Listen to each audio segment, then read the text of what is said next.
স্মৃতি যদি মুছে দিতে পারতাম, এই শহরের বুকে কেউ আর কাঁদত না। অতীতের কষ্ট, ভুলের বোঝা সব মিলিয়ে যেত এক নিঃশব্দ ধোঁয়ায়। কিন্তু স্মৃতিহীন এই শহরে আনন্দ হারিয়ে যেত চিরতরে। প্রথম প্রেম, প্রথম হাসি সবই মিশে যেত অন্ধকারে ভেসে।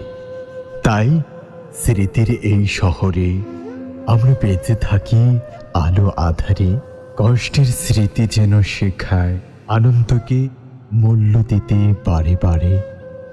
যদিও যদিও কেউ কেউ হারিয়ে যায় অতীতের অন্ধকারে, তবু এই শহর শেখায় ভালোবাসা যে অমর, আশা যে অন্তহীন, আর জীবন যে এক অমূল্য উপহার।